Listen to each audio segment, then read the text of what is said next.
On arrive, pour en terminer, et 10h20, au projet de vœux présenté par Pascal Julien, et je demande à Dominique Lamy d'y répondre brièvement. Oui, depuis de nombreux mois, on ne peut pas dire combien, mais enfin ça fait au moins 8-9 mois facilement, que la dizaine de stations de Vélib du quartier Chapelle dysfonctionnent. Alors elles sont parfois totalement fermées, longuement, elles réouvrent quelque temps pour refermer très vite, rendant les usagers complètement perdus parce qu'on entre dans ce quartier, puis on ne trouve pas à se garer, on se retrouve en meute, tiens, puisque le mot était lâché tout à l'heure, je me suis retrouvé déjà à 8 ou 10 à chercher un endroit où se garer. Quand on trouve par bonheur une place libre, évidemment, ça suffit pas. Bref, c'est devenu absolument infernal. Et il était temps, à mon avis, au moins de le faire savoir de façon forte auprès du gestionnaire de co, et d'où ce vœu qui s'adresse au maire de Paris et au préfet de police, qui décrit cette situation que je viens de vous résumer, en rajoutant que bien des gens ne savent pas qu'en se signalant à la borne, on peut avoir un petit rab, et par conséquent, ils utilisent tout leur forfait et se retrouvent à payer un surplus à Decaux, d'où ce vœu qui demande que soient immédiatement réouvertes toutes les stations du quartier Chapelle en les dotant d'un dispositif policier de surveillance qui empêche le vandalisme ou en arrête les auteurs, puisque, j'ai oublié de le dire, Decaux justifie ces fermetures par le vandalisme. Le problème, c'est que quand on laisse longuement fermer comme ça, on ne fait que accroître la déshérence, le désespoir, j'ai envie de dire, dans un quartier. Il fallait donc, c'est un cercle vicieux, il faut arrêter ça, donc rouvrir les stations. Et puis, je demande également qu'en cas de nouvelle fermeture de station, le motif et la durée en soient affichés sur place, de manière claire et visible, et pas uniquement sur les bornes peu visibles. Voilà, donc un coup de gueule, en quelque sorte, auprès du maire de Paris et du préfet de police, pour que, enfin, le quartier Chapelle retrouve le service public auquel il a droit, comme n'importe quel autre quartier du 18e arrondissement et de Paris. Merci Dominique Lamy, puis M. Bournazel. Peut-être M. Bournazel avant, si c'est... Bon, comme vous voulez. Non, il y a le vœu, tu y réponds, M. Bournazel intervient, d'autres interviennent, et tu conclus. D'accord. Et tu feras 2 interventions. D'accord. Voilà, donc on a, sur la base du vœu de Pascal Julien, développé un certain nombre, enfin un argumentaire, je vous l'ai fait distribuer. C'est vrai que cette question du vandalisme sur les stations Vélib est une question préoccupante et récurrente. Elle frappe principalement le nord-est de Paris, hein. Vous l'avez sûrement lu dans la presse. Et concernant notre arrondissement, c'est effectivement une partie très ciblée de l'arrondissement qui est sujette à ce vandalisme. C'est de ce qu'on nous rapporte des bandes de jeunes adolescents ou de jeunes adultes qui procèdent à ces vandalismes. On n'a pas bien identifié les causes de ce vandalisme. Est-ce que c'est simplement détruire pour détruire, utiliser sans payer ou simplement dégrader? Ces choses-là ne sont pas finement analysées. On n'a peut-être pas assez de recul sur cette situation. En tout état de cause, on a provoqué récemment une réunion à l'hôtel de ville autour du cabinet de M. Bargeton, Julien Bargeton, l'adjoint directement concerné par ces problèmes. Était associé à cette réunion la préfecture de police, bien sûr, au niveau central et au niveau local. Et on arrive à ce constat qu'on partage. Et donc les outils qu'on se donne pour essayer de lutter contre ce vandalisme, c'est d'abord de faire un maximum de pédagogie vis-à-vis des ados et des jeunes adultes, mais c'est essentiellement vers les ados qu'on vise nos efforts, enfin qu'on concentre nos efforts. Donc on va mettre en place, avec l'aide de Decaux, un kit pédagogique. Ce kit sera mis à disposition de la mission communication du commissariat d'arrondissement. Vous savez que le commissariat d'arrondissement intervient dans les collèges à différentes reprises le long de l'année scolaire.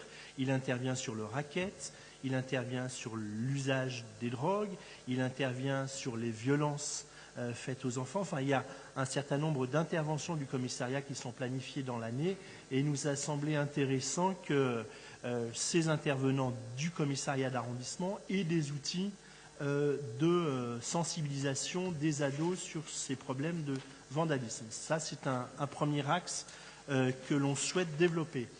On a également envisagé que les correspondants de nuit, donc personnel Ville de Paris qui interviennent sur la voie publique et qui font de la médiation dans les quartiers, puissent aussi disposer de cette mallette pour eux également faire développer des arguments auprès des publics concernés. On a aussi envisagé de mieux disposer des outils de vidéoprotection, de vidéosurveillance vis-à-vis de ces stations Vélib les plus vandalisées dans l'arrondissement.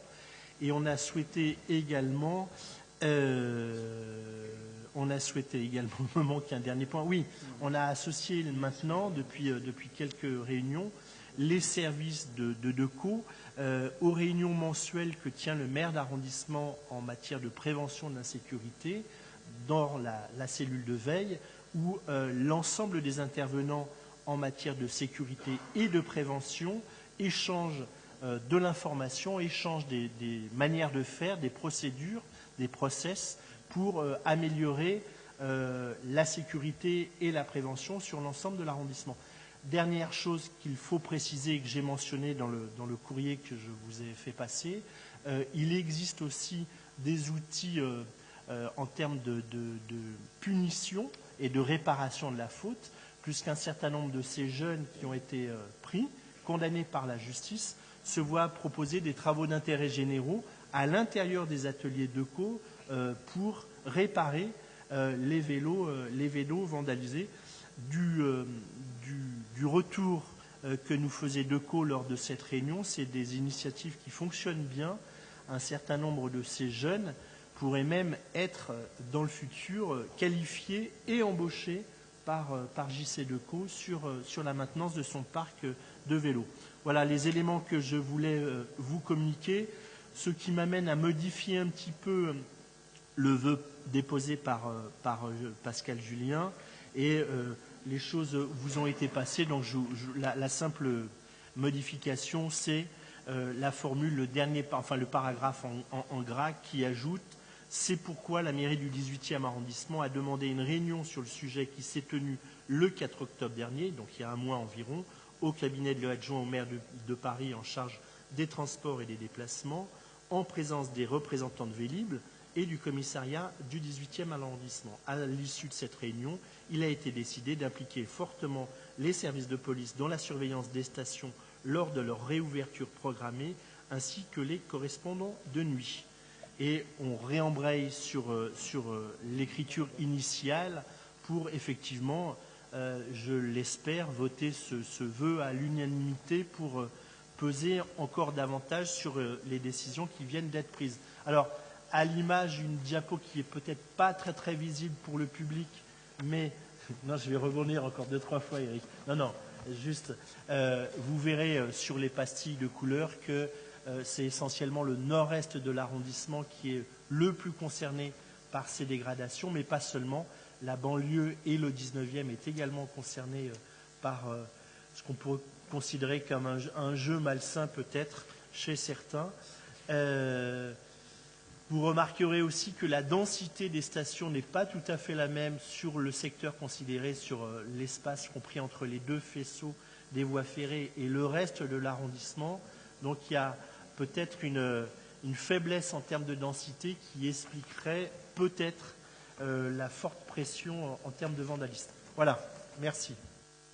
Merci beaucoup Pascal pour un complément. Oui, juste un complément, c'est que le conseil de quartier Charles-Amiot Évangile s'est saisi, enfin pas le conseil de quartier, mais l'équipe d'animation a mis ce point-là à l'ordre du jour du prochain conseil de quartier. Un courrier d'ailleurs voilà, a été envoyé, ce qui n'est pas du tout contradictoire avec mon vœu, qui fait suite à un courrier que j'avais moi-même fait, qui est très antérieur à celui du conseil de quartier. Mais c'est vous dire que la question est importante et méritait d'être traitée en conseil d'arrondissement. Merci.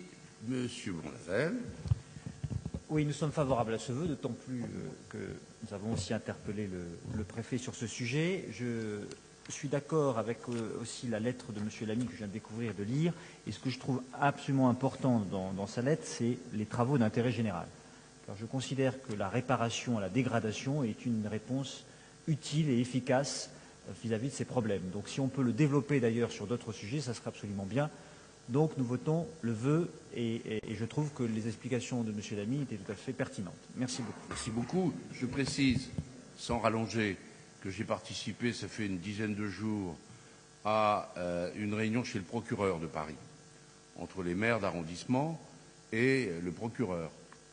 Et à cette occasion, le procureur a salué l'initiative qu'il a prise avec Myriam El Khomri, élue de notre arrondissement, qui va bientôt nous revenir après son congé de maternité, et en disant oui, il y a vraiment un vrai résultat, tel que Dominique Lamy l'a décrit, tel que vous le dites, Monsieur Bournazel. Et par ailleurs, Myriam El Khomri, je veux vous le dire, y compris en mairie d'arrondissement, ici, développe des travaux d'intérêt général pour des jeunes de l'arrondissement, sanctionnés par la justice, mais pour lesquels les peines ne sont pas, pardonnez-moi l'expression, réparatrices ou intéressantes. C'est pas à Fleury-Mérogis que ça va s'arranger, et c'est pas en ne faisant rien que ça va s'arranger non plus. Et donc, d'après les résultats de ce que le procureur m'a dit, c'est que les gamins qui sont piqués en train de vandaliser, de voler ou de détériorer des Vélib, qui vont passer dans les ateliers de co un certain nombre d'heures de travail, ça leur fait du bien. Et a priori, ils ne réitèrent pas, ce qui prouve qu'il y a une forme de, peut-être pas guérison, mais rémission par rapport à l'acte d'incivilité qui est commis. Voilà, donc je crois qu'il faut développer, comme vous l'avez dit tous, et donc je vais soumettre aux voix le vœu qui est pour.